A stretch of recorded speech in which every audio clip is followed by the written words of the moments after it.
Welcome to Neighbors Recounted, where every shadow has a history, every voice carries a truth, and the people you pass by every day have stories they've never told. Until now.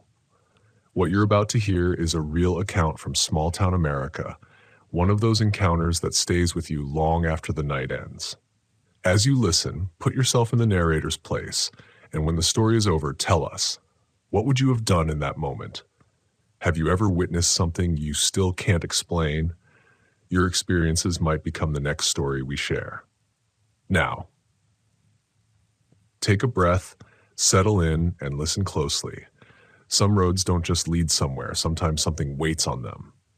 The night I learned what real fear feels like didn't begin with anything unusual. It began with the quiet kind of loneliness that settles on you when you're driving through a place that isn't home, with nothing but the road and the dark and your own thoughts pressing in. I didn't know it then, but the stretch of Highway 26 outside Prineville was about to show me a version of silence I'd never forget. One that felt like the land itself was holding its breath, watching me, waiting. My name is Evan. I'm 32 years old, and I live in Caldwell, Idaho. But in March of 2022, I was in Oregon for work, helping a friend move equipment out of a property he'd just sold. I had driven that road a few times before, enough to recognize the landmarks in daylight, but not nearly enough to feel comfortable at night. There's something different about small towns when the sun goes down. The edges get softer, the shadows get heavier, and even harmless things seem to stare back at you. I always told myself that fear like that was irrational, the leftover instinct of something ancient in our brain. And for most of my life, I believed that. But on that night, around 2 a.m., I discovered that sometimes fear isn't instinct. Sometimes it's a warning. I remember gripping the steering wheel a little tighter as the temperature dropped. The heater in the truck never worked well, so my fingers stayed cold despite the vents blowing full blast. The windows kept fogging around the edges, and I wiped them with the back of my hand, feeling that faint shiver of discomfort when the glass felt colder than it should have. I tried to ignore it, tried to keep my thoughts on home, on the long drive ahead, on the quiet reward of crawling into my own bed after too many nights away. But that road had a way of slipping into your mind. The pines leaned over it like they were eavesdropping, and the hills swallowed sound in a way that made the world feel hollow. And somewhere between the emptiness and the hum of the tires, I started thinking about things I never really let myself think about. How often I pushed down my instincts, how often I convinced myself that nothing bad could happen as long as I stayed logical. But logic didn't change the way my gut tightened that night. It didn't change the way the darkness looked thicker than it should have, or how the silence felt almost expectant. I was about 10 miles outside Prineville when the air in the cab changed. It wasn't the temperature this time. It was the pressure. The kind you feel right before a storm when the atmosphere gets heavy and the inside of your ears begin to ache. The road curved gently to the left, and as my headlights followed the bend, they washed over something that shouldn't have been there. A man. Standing in the middle of the highway. Not walking. Not waving. Just standing there. Perfectly still. Facing my truck as if he'd been waiting for me. My foot slammed the brake before I had time to think. The tires screeched. The back end fishtailed a little on loose gravel, and I gripped the wheel so hard my knuckles turned white. The truck jolted to a stop, maybe 15 yards from him. The headlights hit him square in the chest, illuminating his outline, but somehow not his face. His head was tilted just slightly downward, and his features were swallowed in shadow, even though everything else around him was lit. My first thought was that he might be hurt or drunk or in need of help. That's what I told myself anyway. But the longer I stared at him, the more the back of my neck prickled. Something felt wrong. Not dangerous exactly, but wrong in a way that made me feel watched from the inside out. I rolled down my window an inch, just one, and called out, "Hey, are you okay?" No answer. He didn't move. The silence stretched. The only sound was my engine idling, a low rumble that seemed too loud for the moment. I swallowed, the dryness in my throat making it hard. This was the part where normal people would get out and check, where empathy beats fear. But something deep in my chest, something animal, something told me not to step out of the truck. I asked again, louder. Do you need help? Still nothing. He didn't flinch, didn't shift his weight, didn't even breathe in a way I could see. I finally flicked my high beams on, thinking maybe he couldn't see me well. But the moment the brighter light hit him, my stomach twisted. His clothes were wrong for March, thin, almost threadbare. His shoes didn't look they belonged on someone out walking, and his posture was too rigid, like every muscle in him was locked, but it was his hands that bothered me most. They hung straight at his sides, unnaturally straight, fingers pressed together as if held in place. Not relaxed, not tense, just unnatural. Something inside me whispered, "Don't open the door." I can't explain why that instinct felt so strong, but it did. Stronger than logic, stronger than curiosity, stronger than the guilt that told me I should help him. I shifted the truck into reverse just a little, easing back without taking my eyes off him. And when I moved, he moved. Not toward me, not away, just a tilt of his head. Slow, deliberate, as if he were adjusting the angle to get a better look at me. The air in my chest froze. That was the moment the fear became real. Not a story, not an overreaction, not a trick of the dark. Real, cold, heavy. I whispered, "What do you want?" though I knew he couldn't hear me through the glass. And then, finally, he moved. One step, a small one, but something about the way he did it made my entire body lock up. It wasn't unsteady or injured. It wasn't hesitant. It was measured, purposeful, like he had been waiting for me to react, and now he knew exactly what to do next. I hit the lock button on the door even though it was already locked. Then he took another step, and another. Slow, even. The kind of movement that made me want to throw the truck in gear and get out of there, but I didn't. I was frozen, torn between fear and the irrational hope that maybe he was just a lost man on a cold night. But then he stepped fully into the beam of the headlights, and for the first time, I saw his face. And God, I wish I hadn't. His skin looked gray. Not pale, not sick, but gray, like it had been drained of warmth. His eyes, I don't know how to explain them without sounding dramatic, but they didn't seem to be focusing on me. They were wide open, unblinking, but unfixed, like he was staring through the windshield, through me, at something far behind me. The kind of stare you only see in someone who's deeply asleep or disconnected from their own body. And yet, every step he took felt deliberate, as if he was completely aware of where he was and what he was doing. The cold inside the truck thickened, settling into my chest in a way that made it hard to breathe. My breath fogged the windshield instantly, and I wiped it with the sleeve of my jacket, never removing my eyes from him. Every instinct I had was screaming now, not just warning me, but begging me. I had never experienced that kind of inner panic before, the kind that makes your bones vibrate and your vision sharpen as if your body is trying to prepare for something it doesn't understand. I shifted into drive, ready to floor it. But something stopped me. Not him. Me.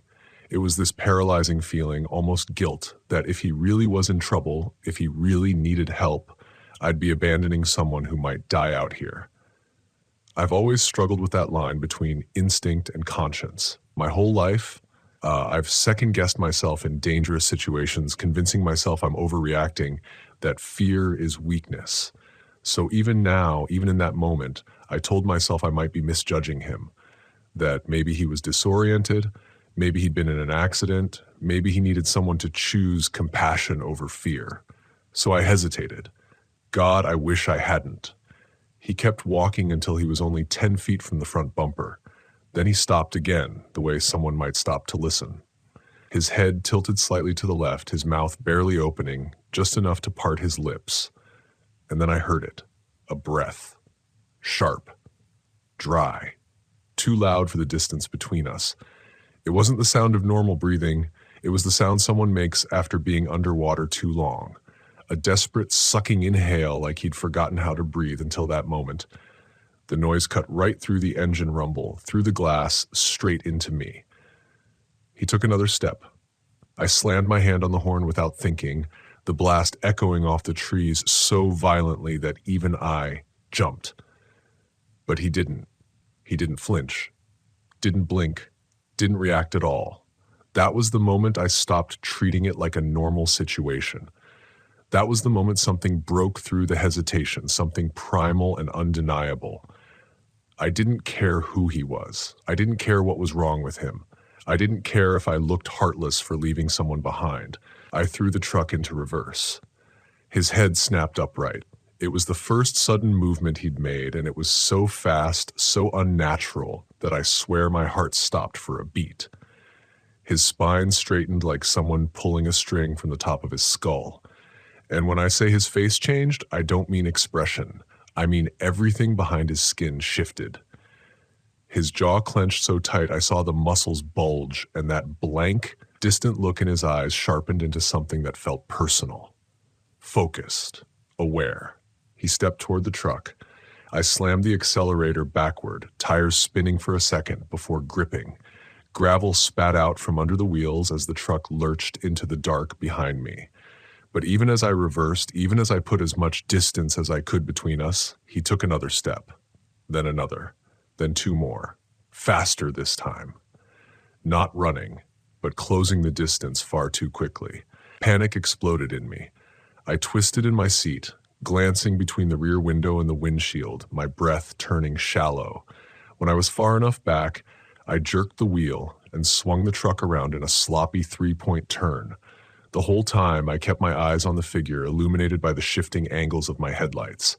And he didn't stop looking at me, even as the truck turned, even as I accelerated. He pivoted slowly, keeping his eyes locked on mine. But he didn't chase me. He just stood there, watching. I didn't look away until the road curved again and he disappeared from sight.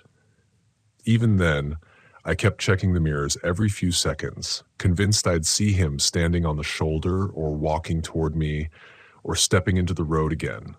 For the next few miles, I couldn't hear anything but the pounding of my own heart.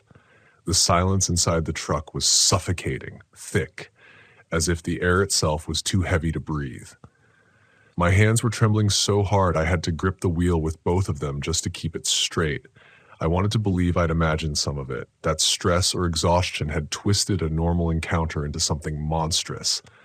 But then something happened that destroyed that possibility entirely. A smell drifted into the cab, earthy, rotten, wet, like soil from deep underground, soil that hadn't seen daylight in a long, long time. It crept in through the vents so subtly that at first I thought maybe I'd passed a dead animal on the road. Then it grew stronger, thicker, so strong it settled in the back of my throat like something I could choke on. My hand went to the dial to shut the vents, and the moment my fingers touched it, a knock sounded on the passenger window. A single heavy knock. Direct, intentional, close. My vision blurred for a second. My whole body jerked. I almost swerved off the road before regaining control. I didn't look, I couldn't look. But the knock came again, softer this time, as if someone, was dragging their knuckles slowly down the glass. I forced myself to look. There was nothing there, nothing outside the window, nothing on the road, nothing behind me. But the smell, it was still there. And somehow worse. I rolled all the windows down, desperate to let the cold night air in, desperate to replace whatever was filling the cab. But even with the freezing wind whipping across my face, the smell clung to the inside of the truck. It felt like it was seeping from the seats, from the floorboards, from the very air around me. I drove the remaining miles to Prineville like a man being hunted. When I reached town, when the first streetlights cut through the darkness, the smell finally began to fade. Slowly at first, then all at once, as if whatever had followed me stopped just short of the city limits. I pulled into the parking lot of the first gas station I saw and sat there with the doors open, breathing in the cold air until my lungs hurt. I didn't move, didn't speak, didn't trust myself to stand. And that's when I realized the part of the night that haunts me most isn't what I saw on the road. It's the fact that he knew I was there and that something followed me after I left him behind. I stayed in that gas station parking lot for almost 20 minutes before I forced myself to get out of the truck. When my boots hit the pavement, the relief was so intense I almost collapsed.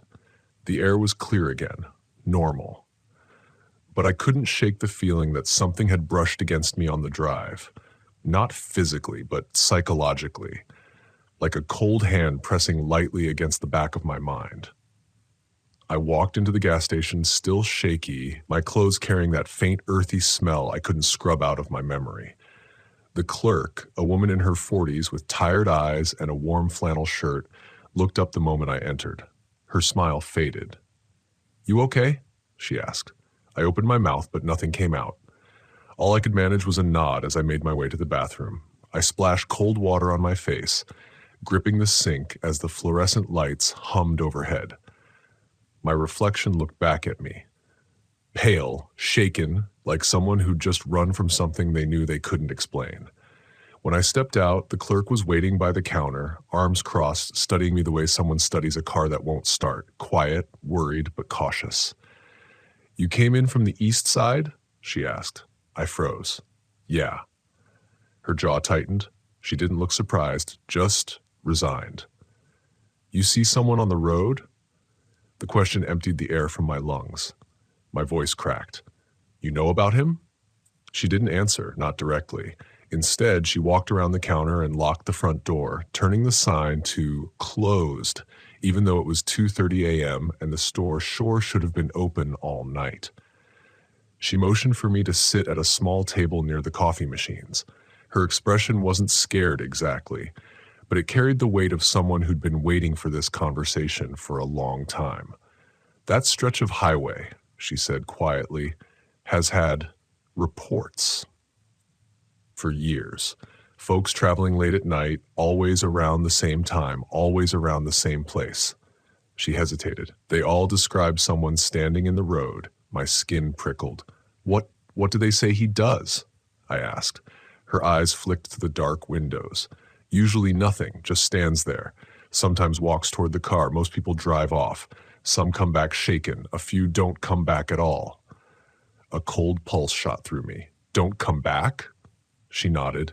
"Deputies find their cars on the side of the road, doors open, headlights on, no sign of them." I swallowed hard. "But you don't know what happens to them?" "No," she said, voice low. "But we know where it starts." She reached under the counter and pulled out a little local history pamphlet, the kind tourist centers hand out. She opened it to a page about an accident from 1998. A man walking home late at night had been struck by a drunk driver on that stretch of road. The driver never stopped. The man wasn't found until morning, still standing upright against a tree where he'd staggered before collapsing. The image of that gray skin, the rigid posture, the unfocused eyes, it all came rushing back. "But that doesn't explain the smell," I whispered, "or the knocking." The clerk didn't look surprised by that either. She just let out a tired breath. "People say when you stop for him, when you really look at him, he notices you, and then he tries to follow." My blood turned to ice. She swallowed, looking uncomfortable with her own words. "They say he brings the cold smell of the ground he was buried in, and if he gets close enough, if he touches your car," her voice dropped, "he follows you until something pulls him back." I felt that cold pressure in my chest again, lighter now, but familiar, like a fingerprint left on the inside of my ribcage. I asked her the question I already feared the answer to. "What happens if he catches you?" Her eyes softened with something that looked almost like pity. No one who saw that part ever told us. The silence after that was so deep it felt physical, heavy, settling on my shoulders. I sat there for a long moment, trying to breathe steadily, trying to understand how something like this could exist in a place so ordinary, so quiet. A small town where people knew each other's names, where the biggest worries should have been weather and bills. not things standing in the road at 2 a.m. Eventually, once I felt steady enough, I thanked her and walked back out to my truck. The night air had warmed slightly, and the quiet felt normal again. Just the faint hum of lights from a nearby warehouse and the distant drone of a passing semi. But every step toward the truck made the hair on my arms rise. It didn't matter that I was safe now. Something about that stretch of road had touched me like a finger tracing the edge of my fear. I opened the door, slid into the driver's seat, closed it gently. The smell was gone. The cold was gone. Everything felt normal. But as I reached for the ignition, my headlights flicked on automatically, illuminating the empty spaces in front of me. And without meaning to, without thinking, I found myself staring straight into the rearview mirror. Not because I expected to see him, but because some part of me feared that I might. Nothing was there. Just the dim glow of the gas station sign reflecting on the pavement. I let out the breath I'd been holding and started the engine. The drive home was quiet, uneventful, almost eerily peaceful compared to what had happened earlier. But the entire way back, I felt that faint, lingering weight in the back of my mind, the echo of eyes that had focused on me in the dark, and the fear that something broken between worlds had noticed me long enough to remember. I haven't driven that stretch of highway at night since, and I never will, because I learned something on that road outside Prineville, something I think most people go their whole lives without discovering. Sometimes the danger isn't in what chases you, it's in what watches you walk away.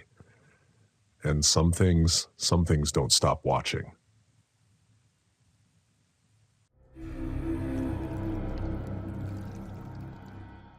I still remember the exact moment I felt that first shiver crawling up my spine, the kind that doesn't fade even when the sun rises and the world seems normal again. It was a late July afternoon in Philomath, Oregon, the kind of day where the heat presses against your chest, heavy and humid, and the scent of hay and dust lingers in the air.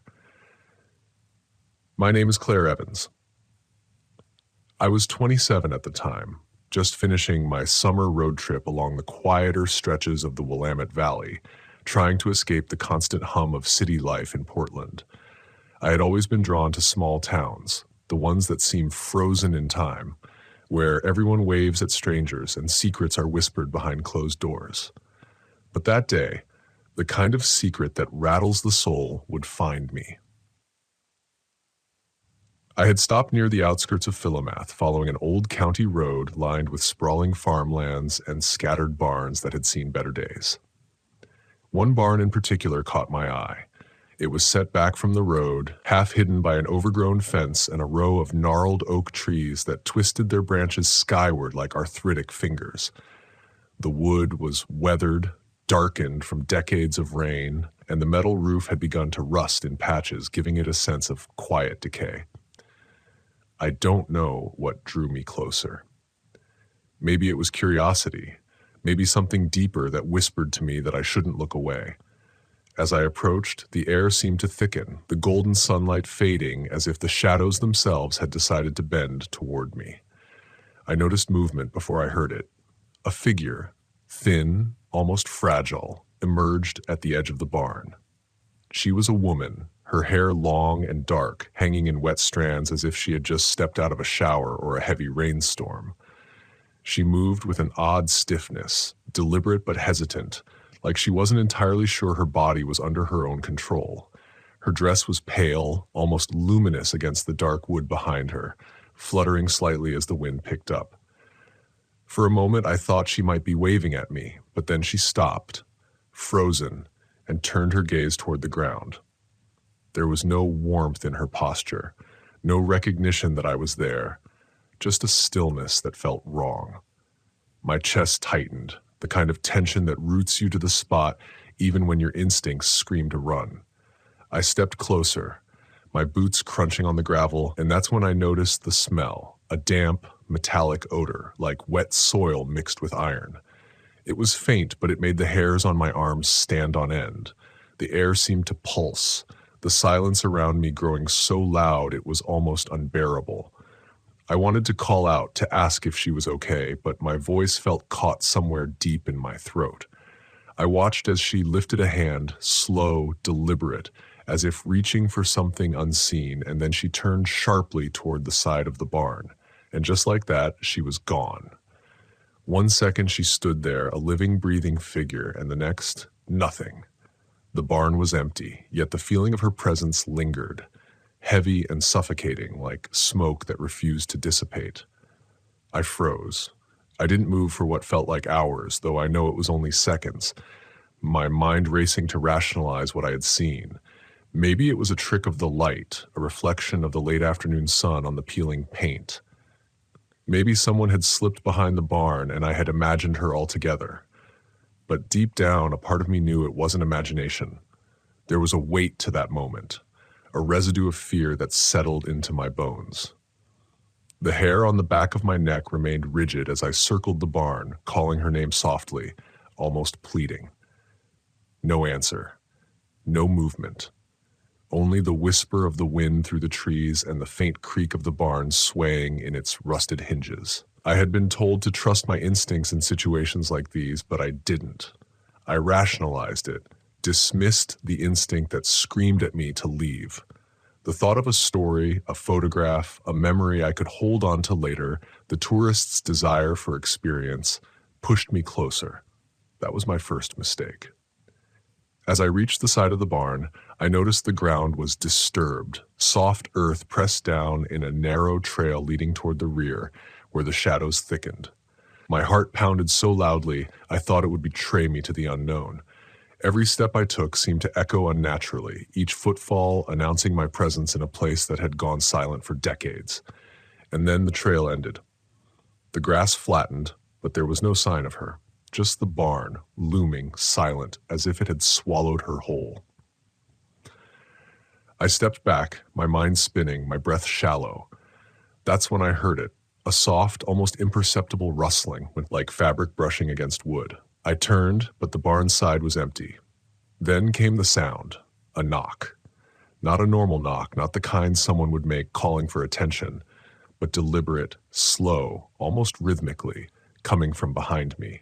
I spun, expecting to see someone, anything, but there was nothing. The trees swayed, leaves whispering, and for a moment the wind sounded like a chorus of hushed voices, repeating syllables I couldn't comprehend. I realized with a sudden sickening clarity that the knocking was inside the barn. Fear clawed its way up my throat. My legs wanted to flee, but something, curiosity, stubbornness, maybe morbid fascination, kept me rooted. I edged closer to the barn, pressing my ear against the rough wood. The knocking had stopped. The silence returned, thicker now, almost tangible, pressing in from every direction. My skin prickled, the air was too heavy, the shadows too dark. Then I smelled it again, the metallic scent of iron and wet soil. Stronger this time, closer, like it had just been exhaled beside me. And in that instant, I realized I wasn't alone. I spun around. There she was, only now she wasn't fully formed. Her features were blurred, her outline shifting like smoke in sunlight. Her eyes, if they could be called eyes, glowed faintly, catching the fading light. She raised a hand, pointing toward the barn. I wanted to scream, to run, but my body refused. It was as if the air itself had conspired to trap me in that space between fear and disbelief. I followed her gaze slowly, and that's when I noticed the old hayloft door, slightly ajar. Inside, darkness waited, thick and impenetrable. A cold draft seeped out, smelling faintly of rot and damp earth, carrying with it a whisper I couldn't quite place. My name, maybe, or a warning. I stumbled backward, heart hammering, and tripped over the uneven ground, landing hard on my hands. The sound of my own breathing seemed too loud, too ragged. When I looked up, she was gone. No trace, no shadow, no shimmer of movement. Only the barn and the suffocating silence that had returned like a tide reclaiming the shore. I didn't hesitate this time.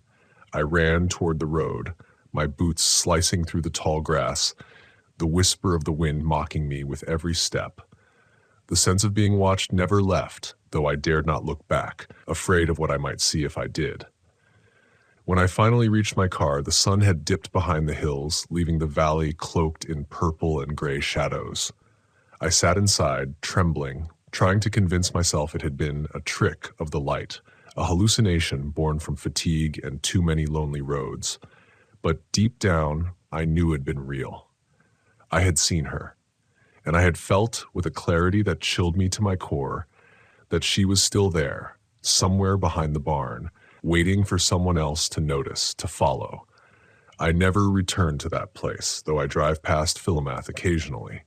The barn still sits there, weathered and forgotten, and sometimes on quiet summer evenings, I imagine the faint rustle of a dress, the shimmer of hair in the half-light, and the soft, deliberate knocking that will never stop until someone else sees her vanish.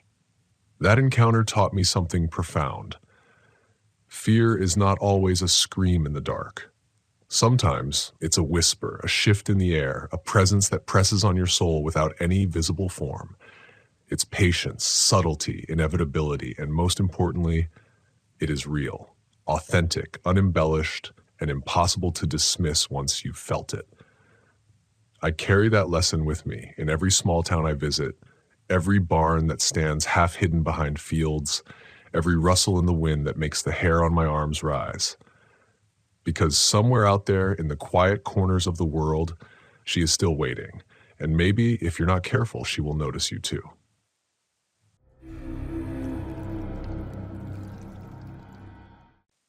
I never imagined that a summer evening in Philomath would leave me questioning every sound, every shadow, and the fragile line between what I knew and what I feared. My name is Claire Whitman. I was 28 at the time, and I had recently moved from Eugene to this quiet stretch of Oregon for a job that promised peace and distance from the chaos of city life.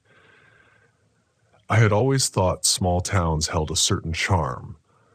The slow pace, the wide fields, the comforting hum of crickets at night, but that charm hides a truth I never expected to uncover, one that came creeping toward me on a warm, sticky July evening in 2020. The day had been unremarkable, heat rolling over the fields like a heavy blanket, the air thick with the scent of wildflowers and the underlying sweetness of damp earth. I was walking the path behind my rented farmhouse, a place with a wide wooden barn at the edge of the property, its paint peeling like sunburned skin. The locals had all but forgotten this property, except for old stories whispered over the counters of the only diner in town. I had heard hints about a woman who had vanished years ago, someone who had lived on the edge of town near the forested areas and the fields that stretched endlessly into the horizon. I had brushed it off as typical small-town lore, ghost stories and old tragedies, nothing that could touch me. I was wrong. I remember first noticing the figure just as the sun began to dip below the horizon. I was passing the barn when movement caught my eye, a pale, almost translucent figure stepping from behind the shadow of the building. At first, I thought it was a trick of the light, a reflection of the sun on a stray piece of metal. But then she moved again, her motion deliberate, slow, almost deliberate in the way someone rehearses their steps in solitude. She was wearing a faded dress that could have been from another era, a pattern that seemed too delicate, too fragile for the rugged surroundings. My chest tightened without warning, an instinctive alarm that screamed I was witnessing something I shouldn't. I froze, my mind scrambled for rational explanations. A local perhaps, taking a late stroll, an actor, a prankster. But no car was visible on the long, narrow dirt road that led to the barn, and the farmhouse itself was the only building for miles. The woman's presence felt like a breach, a place where the ordinary rules of reality didn't apply. The air shifted, heat turned cold, the wind carrying a scent of something faintly metallic, like blood mixed with wet leaves. My stomach churned, a gut reaction I tried to suppress, but my legs refused to move. My instincts screamed at me to leave, to flee, but something deeper, something morbidly fascinated, kept me rooted. She turned slowly, not toward me, but as if aware I was watching, and then she began to vanish. At first, her legs blurred, the outline of her body losing definition against the gathering twilight. I blinked. I rubbed my eyes, and when I looked again, she was gone. Completely. No trace of her shadow, no rustle in the grass, nothing to mark that she had ever been there. Only the oppressive quiet remained, heavy and suffocating. My heart raced, my mind latching onto every logical explanation, but none could account for what I had just seen. I walked toward the barn, hesitantly, almost daring her to reappear, but the space behind the building was empty, save for the long shadows of the wooden beams stretching like skeletal fingers across the dirt.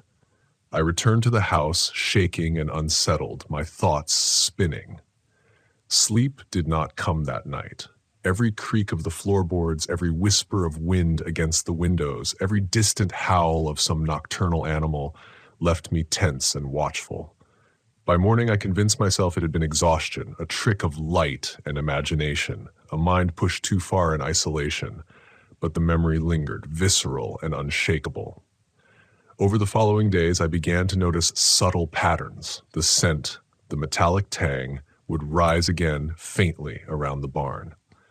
Sometimes I would hear footsteps, careful, deliberate, but always stopping just beyond the corner of my vision. Once I thought I saw a shadow pass across the kitchen window at dawn, and I swear I could hear a soft, almost imperceptible voice whispering a name that wasn't mine. It was as if the land itself was remembering, the fields and the barn holding on to her presence, refusing to release it, and I was caught in the memory like an unwilling participant. I reached out to neighbors, people I had barely met, careful not to sound hysterical. Some listened politely but dismissively, brushing it off as heat stroke or overactive imagination. One older man, though, a retired farmer with lines etched deep into his face, stared at me with eyes that weighed heavy with memory.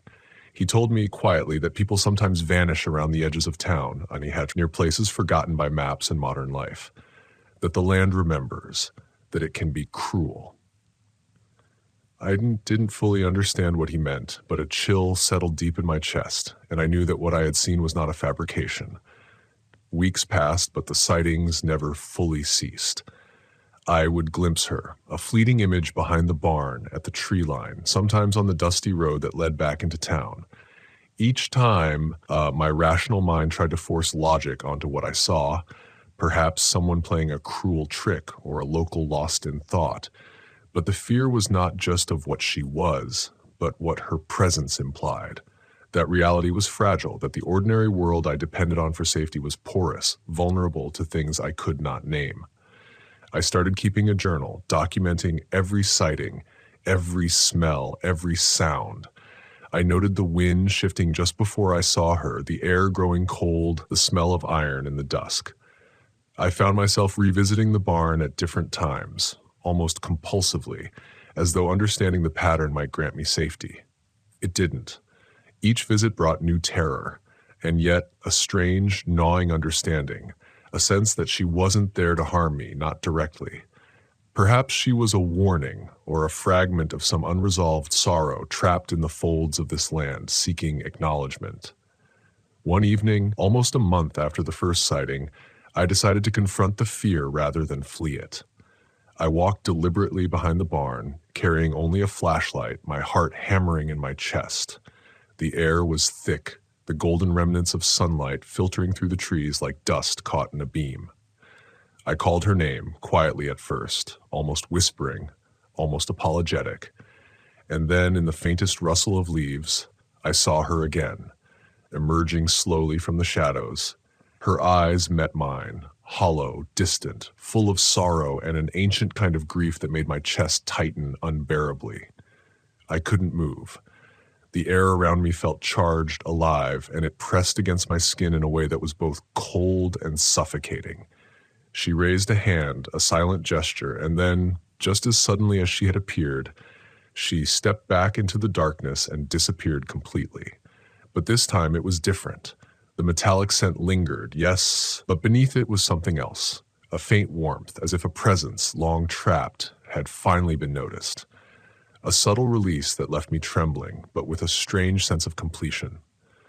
I returned home that night, feeling hollow, exhausted, but also inexplicably lighter.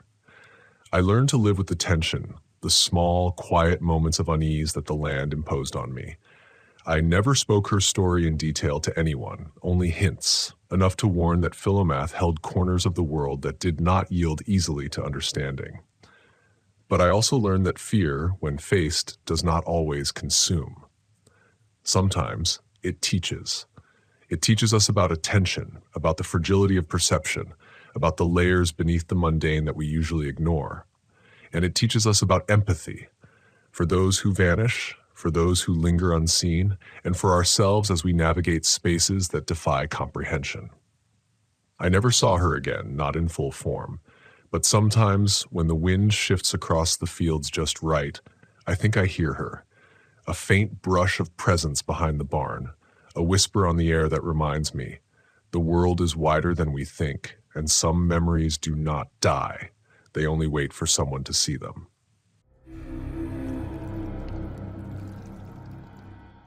I've never been one to believe in the quiet terrors people whisper about in small towns, but that was before November 2023, when I first heard the footsteps on my porch in Lapine. My name is Evelyn Harper, I'm 34, and I grew up in a city that never truly sleeps. Lights glaring, traffic humming, people always around to break the silence. Moving to Oregon had seemed like an escape, a place where the air was crisp, the nights deep and endless, where I could finally breathe without the weight of concrete pressing down. But Lapine was different. There was space, yes, but it felt like the emptiness itself had a pulse, like it could watch you, listen to you, and twist even the simplest sound into something alive. I remember that first night like it's branded in my chest. The cabin I rented sat on the edge of a sparse forest, tall pines stretching up like dark sentinels. The air had a bite that night, colder than I expected for early November.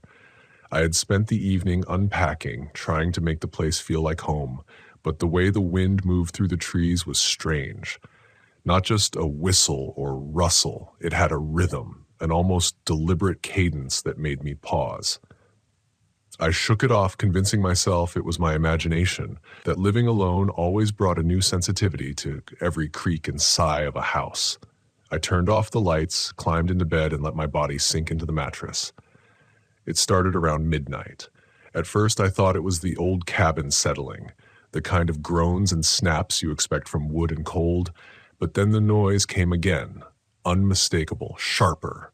Footsteps, slow, deliberate steps across the porch, heavy enough to leave a sound, light enough that I couldn't pinpoint any figure outside.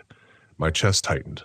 I wanted to rationalize it, tell myself it was an animal, deer, maybe raccoons, but the steps were measured, careful, almost familiar. I froze, straining my ears, and then they stopped. Silence returned, but it was a silence that pressed against my eardrums. It felt alive, waiting. I tried to convince myself to look through the window, my rational mind clinging to normality. But as I peered through the thin curtain, the world outside was black, only the dim moonlight catching the outline of the porch railing. Nothing. My heart was thudding so loudly I was sure it would echo across the night. I remember thinking about calling the local police, even though part of me knew no one would arrive in time. Lapine is small, and the nearest patrol car was miles away. I sat there, rigid, listening, telling myself to stay calm, to ignore it. Maybe if I pretended nothing was wrong, it would go away. Hours passed. I dozed, then woke again to the sound of footsteps. Now they were closer, heavier, dragging slightly across the boards as if testing each step. I wanted to shout, to demand whoever or whatever was out there leave, but my voice stuck in my throat. There was a voice in the back of my mind, a small, insistent one telling me not to go outside, not to acknowledge it. It felt dangerous to break the unspoken rule of the night, and then, just as suddenly as they began, the steps stopped. Total silence. The kind that drags at your ears, makes you question if you're hearing anything at all. The next morning, I inspected the porch. There were no footprints, not even a trace of anything unusual. The snow hadn't yet fallen to preserve evidence, just a scattering of dry leaves. It made no sense. I rationalized it as nerves, a dream creeping into reality. anything that would keep me from admitting the truth, that something had been there. I tried to go about my days, exploring the forest trails, buying groceries in the small town center, interacting with neighbors. Everyone was friendly but guarded, like they knew things they weren't supposed to say. And slowly I realized they did. Whispered warnings, subtle pauses when I asked about the history of the cabin, murmurs about past tenants who left early. I brushed it off, but the unease clung to me. Then it happened again, not just at night, but sometimes during the late afternoon when the light was dim but not fully dark. Footsteps, pacing outside the door, always following the same rhythm, always disappearing when I approached. One evening, I set up my phone to record while I pretended to read in the living room. For hours, there was nothing. And then, just before 2 a.m., I heard them again, soft but insistent. I froze, feeling the air grow colder, the darkness heavier. When I checked the recording in the morning, I saw it. A shadow at the corner of the porch. Indistinct, almost blending with the dark, yet unmistakably humanoid. And then it was gone. No camera glitch, no trick of the light, something had been there. I realized I could no longer deny it. The footsteps weren't an accident. They weren't the wind. They weren't me. Something or someone was observing me. I began to keep a journal, noting the times, the patterns, the sensations. The wind's whispering turned to voices in my ears, almost subliminal, as if the forest itself were conspiring to unsettle me. And then, one night, I heard it. Not the footsteps, but a voice. A low murmur coming from the porch. It said my name, my own voice almost, but warped. I stumbled backward, heart hammering, every instinct screaming to run, but curiosity held me frozen. It repeated, softer this time, coaxing me toward the door. The rational part of my mind argued that it couldn't be real, that it was fear manifesting as sound. But when I opened the door again, nothing. Only the cold night air and the emptiness of the forest. The days blurred. I became hypersensitive, every crack, every snap of a branch twisting into terror. Sleep came only in fragments, always punctuated by the memory of those footsteps. And then I realized something worse than the sound itself. The feeling of being hunted wasn't just outside the cabin, it had seeped into me. My thoughts were no longer my own. I doubted my judgment, questioned my sanity, and every creak in the floor became proof that I was never truly alone. Yet, somehow, I had to endure. To move through the fear, I began leaving the porch light on, leaving small offerings of food for animals, anything to appease whatever was watching.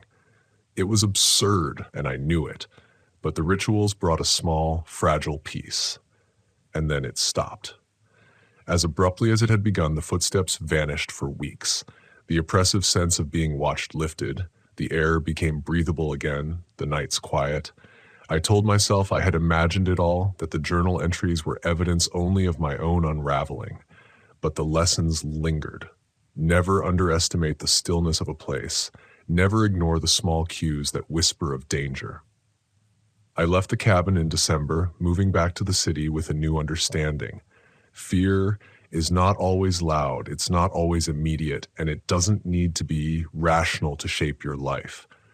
I returned to Lapine once more, months later, just to see the cabin from a distance, and the feeling of eyes on me returned instantly, chilling my spine. I knew then that the footsteps hadn't disappeared. They were just waiting. Even now, when I think back to that cabin, the memory is visceral. I can feel the cold creep of the Oregon night, the soft pulse of invisible presence, the way fear twists your perception until the world itself becomes an enemy. I don't tell many people the details because disbelief is easier than horror. But the truth is, Lapine has a way of imprinting itself on your mind. And some nights, when I sit alone in my apartment far away, I can still hear the faintest tap of steps on my own imaginary porch. I've always believed that some places carry a weight, a memory that lingers in the air like a faint, unpleasant perfume. The town of Powers, Oregon, is one of those places. I didn't grow up here, never intended to, but the circumstances of February 2021 brought me to its quiet streets, snow melting into puddles that reflected the gray sky, and a lingering wind that carried the faint scent of damp wood and something older, something that felt unwilling to leave. My name is Claire Thompson. I was 28 at the time, and I live in Portland, where the city hums with life and the darkness is mostly contained to the corners. But in Powers, darkness isn't contained.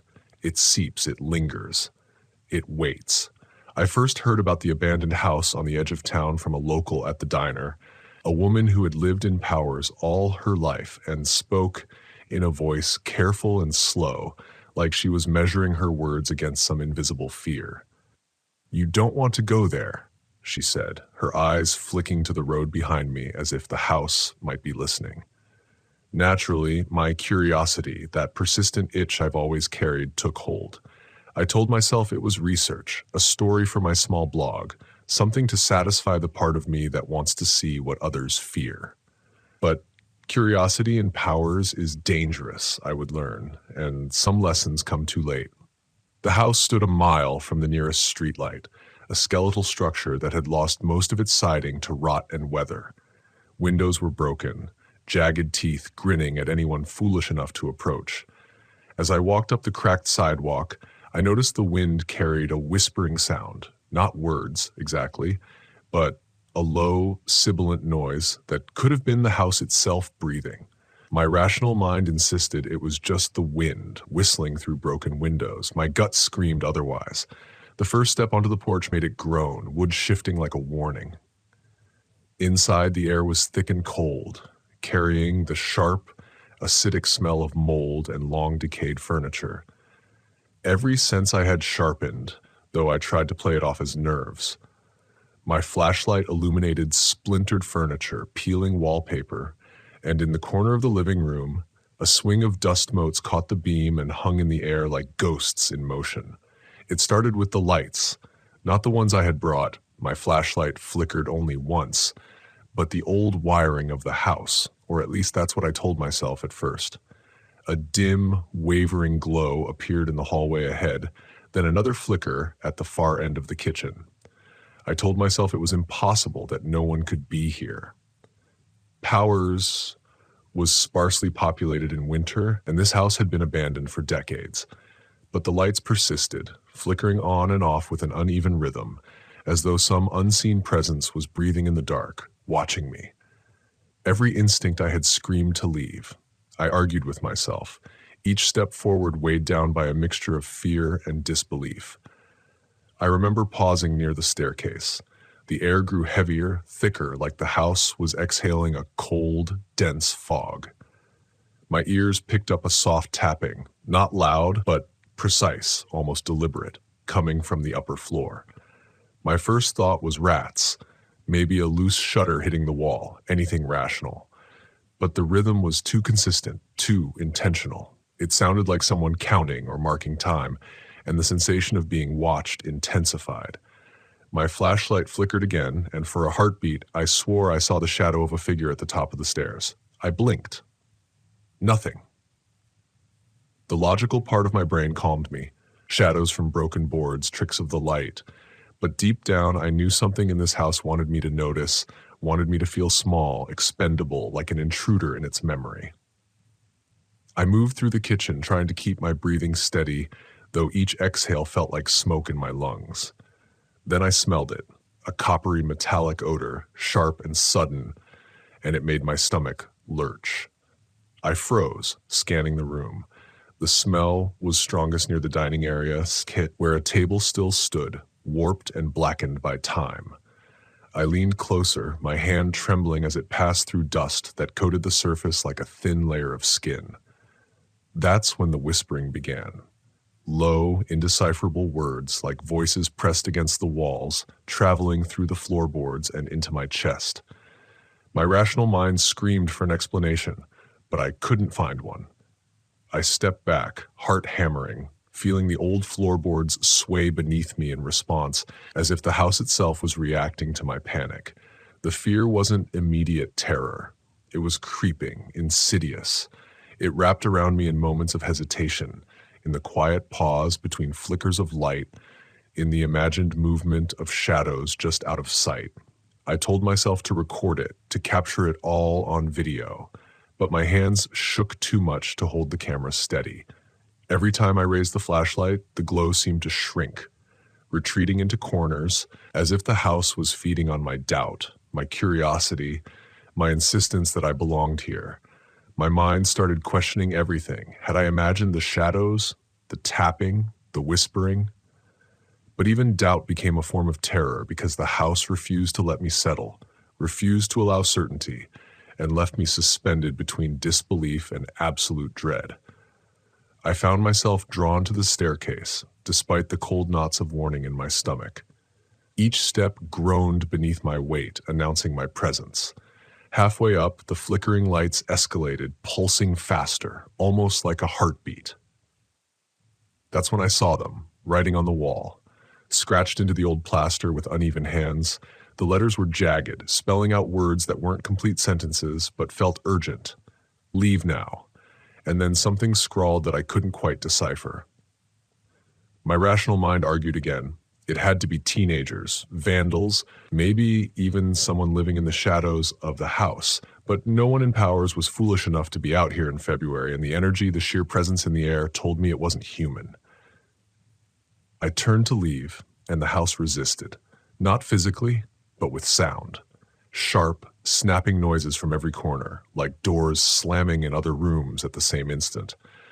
My flashlight flickered violently, then died.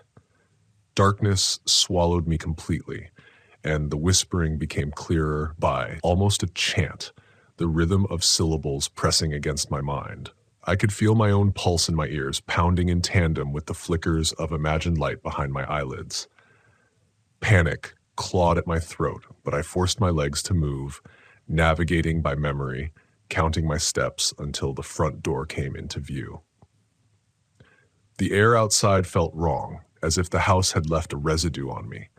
The streetlights were dim, distant, and for a moment I half expected the flickering to follow me, to seep from the house into the night.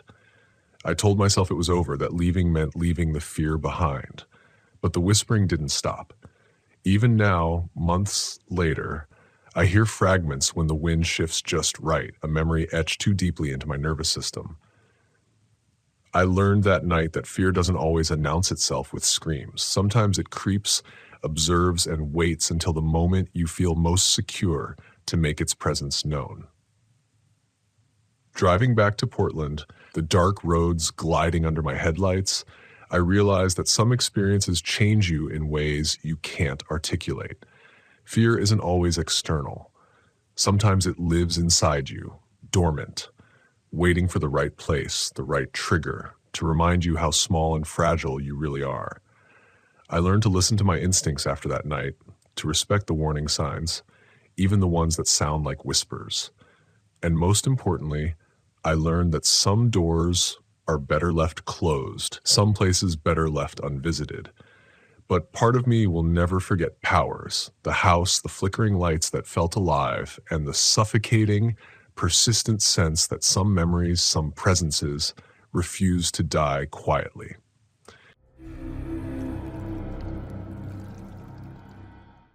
I never thought a simple camping trip could leave a mark on me like it did. The kind that gnaws at the edges of your mind long after you're home. My name is Evelyn. I was 28 then, and I lived in Portland, Oregon, but the city's bustle had started to feel suffocating. So when I had a free weekend in August 2019, I drove east, chasing the quiet solitude that the Central Oregon forests promised.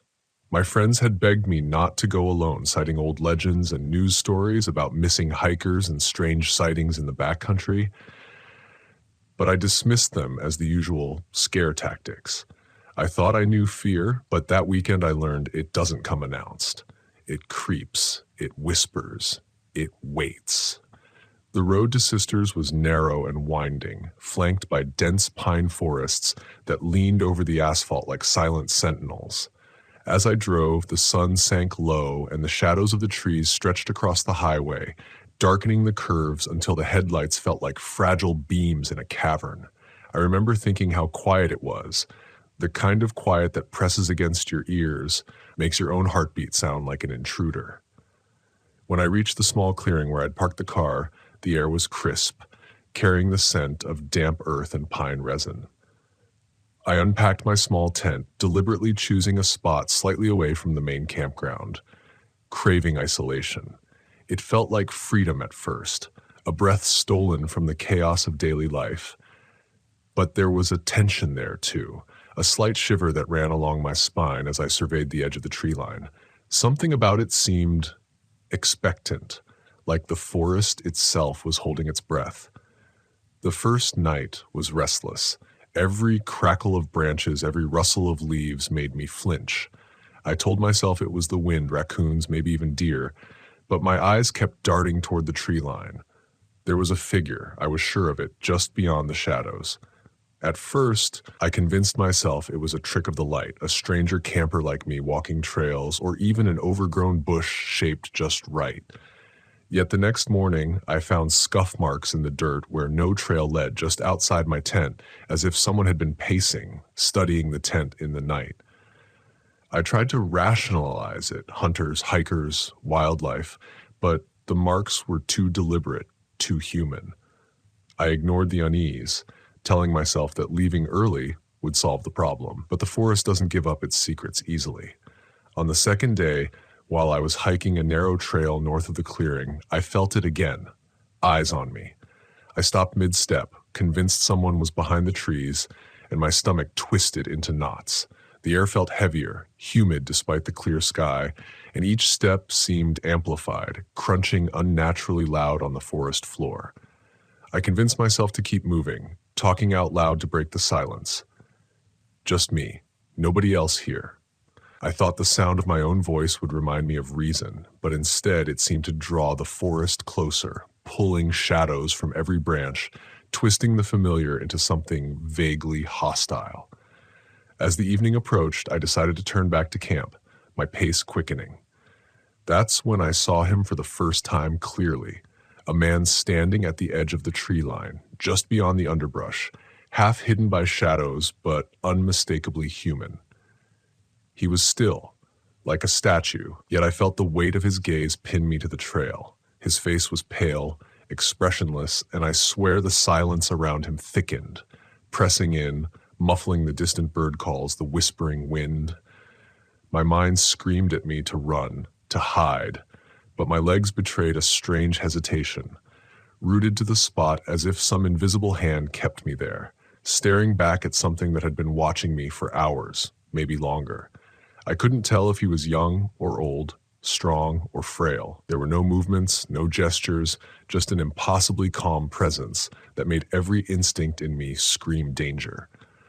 I broke the trance, forcing myself to step off the trail, forcing my heart to quicken as I ran back to camp, eyes darting for the slightest flicker of motion. When I reached my tent, I was shaking, hands slick with sweat. I stuffed my backpack with essentials, trying to rationalize the encounter. Maybe he was a lost hiker, maybe a local eccentric, maybe someone scouting for trouble. But the more I rationalized, the more the forest whispered its warnings, and the memory of that silent, pale figure rooted me in a terror I couldn't shake.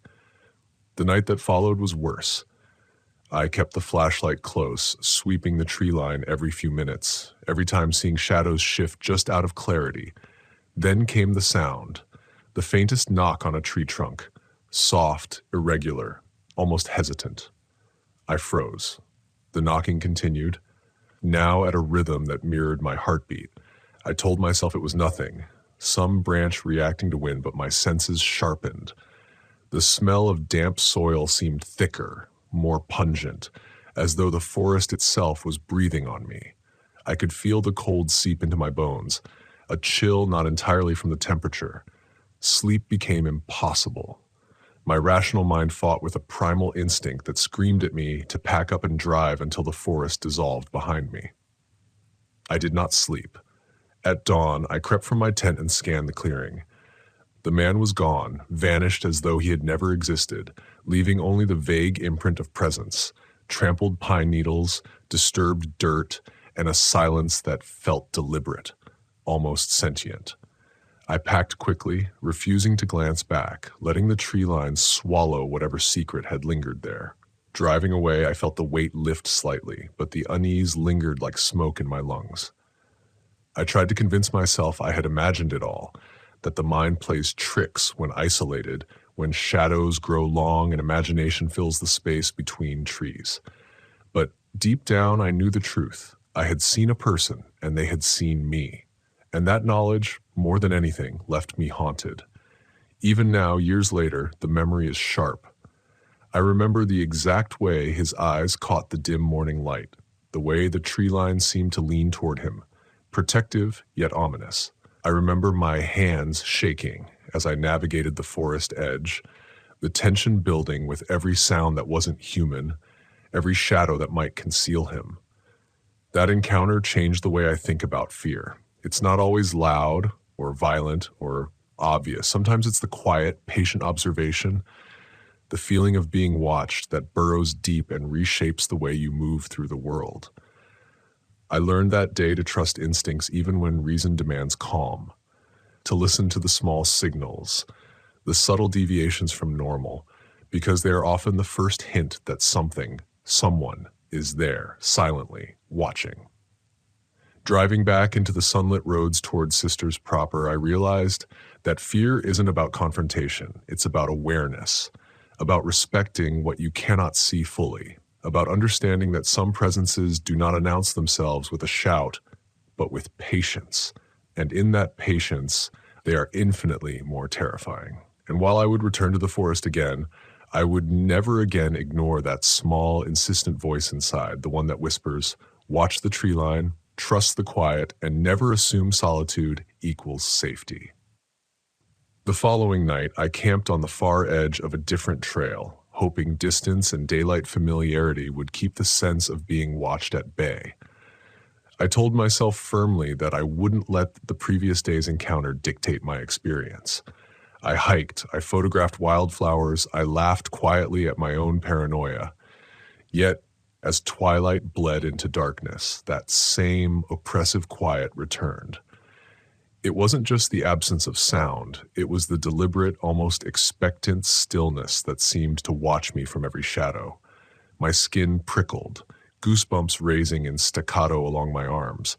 I tried to focus on the crunch of leaves beneath my boots, the distant hoot of an owl, convincing myself these were ordinary forest sounds. But something about the cadence felt wrong, measured like someone matching it to my steps. I set up camp near a small creek, the babble of water usually calming, but tonight even the creek seemed too loud, intrusive, highlighting the unnatural hush in the rest of the forest. I cooked a small dinner, trying to slow my breathing, repeating to myself that I was alone and safe. Then I heard it, a soft, deliberate footstep on the opposite bank of the creek. I froze, mid-bite, eyes scanning the shadows. Nothing moved, but I could feel it, the weight of someone or something, just beyond vision. My rational mind fought back. Deer, raccoon, a hiker passing by, but it wasn't convincing. There was a precision in the sound, a confidence in the pace that animals rarely carry. I swallowed hard, clutching my flashlight. The beam cut through the darkness, illuminating the trees, the bank, the open forest beyond. And there he was again, the same silent figure, standing just where the shadows thickened unnervingly still, almost impossible to look at directly without feeling some unspoken pressure in my chest. My stomach lurched. The world seemed to compress around him, the night pressing in, leaving only the narrow circle of my flashlight and his frozen shape beyond. I tried to speak, to call out, but my voice lodged somewhere in my throat. I didn't want to acknowledge him, didn't want to give him reason to notice me, but my instincts screamed at me to move, to leave, to survive. I turned quickly, retreating toward my tent. The rustle of leaves behind me was immediate now, rapid and intentional. Every step I took, every snap of a twig, seemed mirrored somewhere in the darkness, as though he was pacing just behind my awareness, silent but perfectly attuned. When I reached the tent, I fumbled with my zipper, hands trembling uncontrollably. I shined the flashlight toward the tree line one last time. He didn't move. He didn't need to. The implication alone, The certainty that he was there, waiting, watching, was more terrifying than any approach. I spent the rest of the night crouched in the tent, flashlight clutched against my chest, listening to every whisper of the forest. Occasionally, I thought I heard breathing, my own or his. I couldn't tell. Shadows shifted, the temperature seemed to drop in patches as if he was pushing the cold air toward me. I closed my eyes, trying to will the night to end, praying for dawn. But the forest held me in a meticulous, silent grip. And somewhere in that meticulous silence, I understood the truth. Fear is not always loud, not always sudden. Sometimes it's patient, deliberate, a slow unraveling of your certainty that you are alone and safe. At first light, I dared to peek outside. There was no one, no trace, no footprints, no signs of campfires or backpacks, nothing. Just the forest, calm and undisturbed, as though the night had been a cruel illusion. Yet I knew better. The memory of those moments, the unwavering figure, the precise footsteps, the oppressive silence was indelible. I packed quickly, avoiding the tree line entirely, my gaze fixed on the road ahead. Every fiber of my being wanted to look back to see if he followed, but I didn't. I drove, heart hammering, not daring to slow until I reached Sisters proper, its streets sunlit, familiar, and impossibly mundane after the oppressive wilderness. Even now I think about that man. I can't tell you who he was or why he was there, but the encounter left me unsettled in ways I hadn't anticipated. It changed the way I navigate spaces that are supposedly safe, the way I perceive solitude. I learned to trust instinct over rationalization, to heed the subtle cues that something is wrong before it manifests fully. And more than anything, I learned that horror isn't always a story told with blood or screams. Sometimes it's the quiet, patient observation, the awareness that someone, somewhere is watching, waiting, and that your presence alone is enough to fuel their silent attention. Driving home, I replayed every detail in my mind, wondering what would have happened if I hadn't left, if I had turned to confront him. The questions still linger unanswerable, haunting my thoughts when I'm alone in my apartment, when I walk down darkened streets, when I hike in areas that promise isolation. Fear, I realized, is not a single event but a lens, a filter through which you see the world differently once it has touched you. And the forest outside Sisters taught me that lesson in a way that no story, no warning, no friend's advice could ever prepare me for. Even now, I sometimes picture him, half hidden at the edge of trees, and I feel the old familiar pull of terror, but mixed with something else. Respect, perhaps, for a presence that operates entirely outside my understanding. That encounter didn't just scare me, it reshaped me. It reminded me that the world holds things we cannot predict, and that sometimes the most horrifying experiences are not about what is done to us, but about what watches us quietly while we remain powerless to intervene. The forest, the shadows, the silent man, they became my teacher, a dark mentor reminding me that vigilance, intuition, and respect for the unknown are sometimes the only safeguards we have.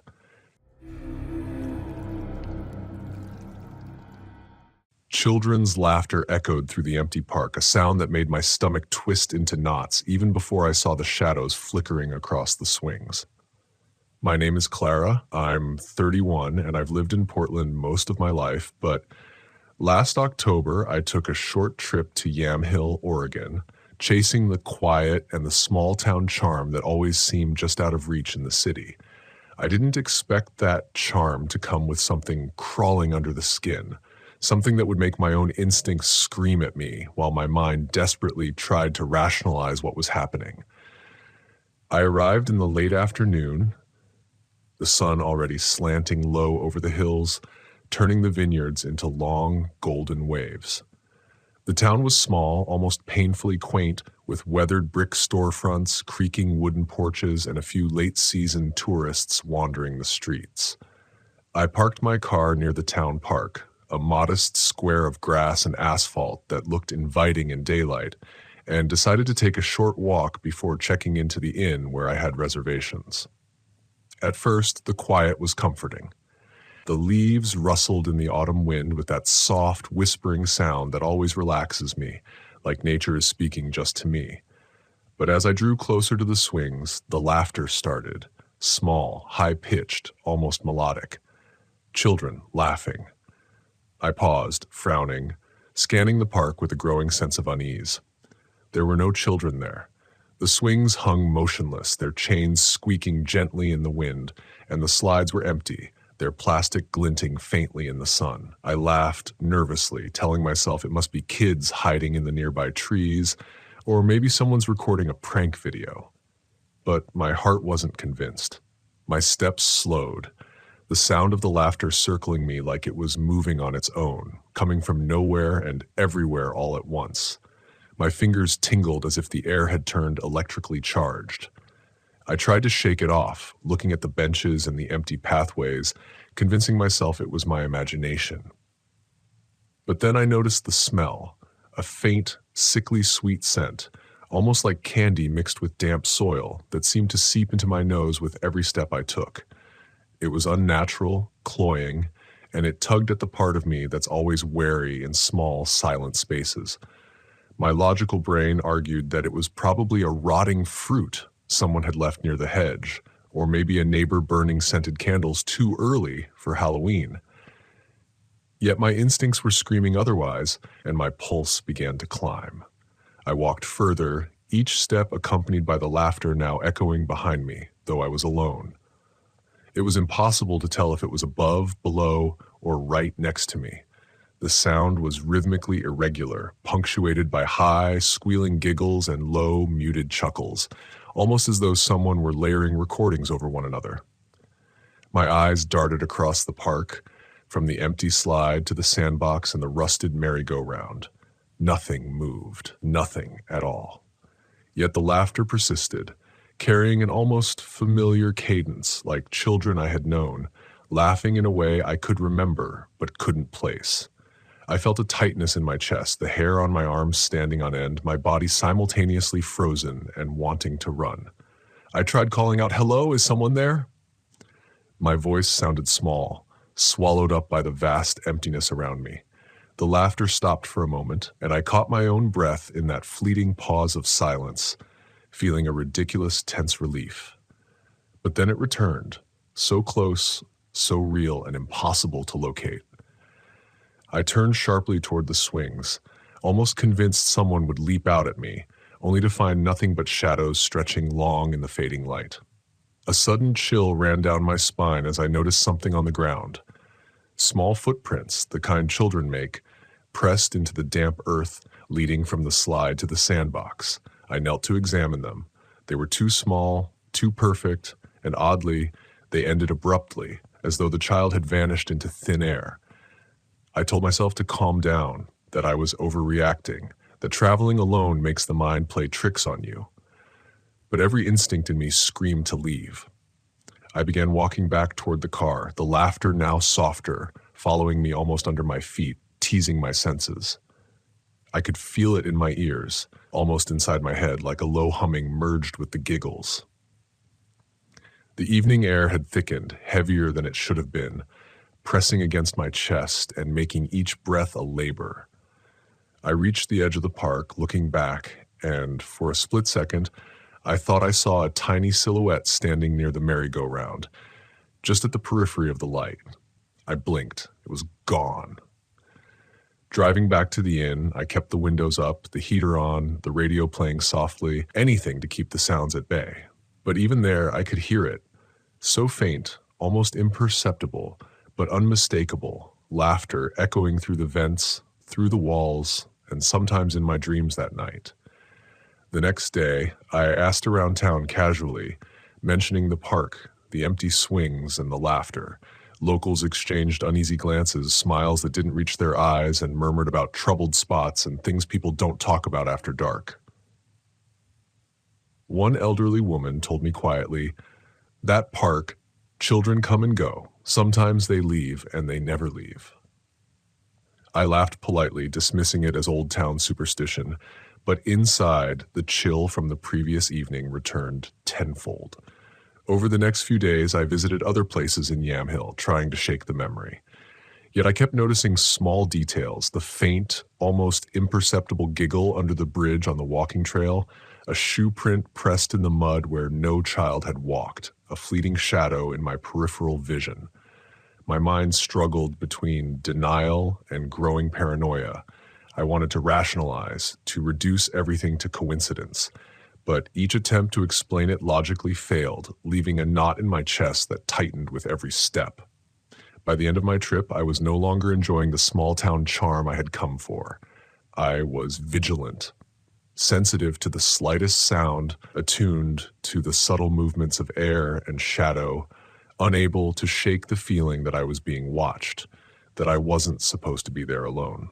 When I finally left, I drove past the park one last time, dusk settling over the hills and the wind scattering the last leaves across the asphalt. The swings creaked lightly in the breeze, and then I heard it, a single soft laugh, unmistakably close, almost right behind me. My hand froze on the steering wheel. I told myself to ignore it, to drive on, but the sound lingered, woven into the chill that crept along my spine. I left Yamhill that night with an understanding I didn't want to admit. Some places carry their own memory, their own presence, and if you're not careful, it will follow you, quietly, insistently, long after you've gone. Even now, months later, I can close my eyes and hear that laughter, curling around the edges of my mind like smoke. It's not a memory in the usual sense. It's more like a warning, or maybe an invitation. I can feel it tugging at my imagination, reminding me that some things in this world don't make sense, and that sometimes the line between a quiet town and a haunted place is thinner than the night itself. I've learned to trust my instincts, to respect the silence, to leave the shadows alone when they whisper. And yet a part of me will always wonder, what happened in that park? Who or what was playing when I was alone? And whether, if I had stayed just a little longer, I would have been invited into a secret world that no one in Yamhill ever speaks of.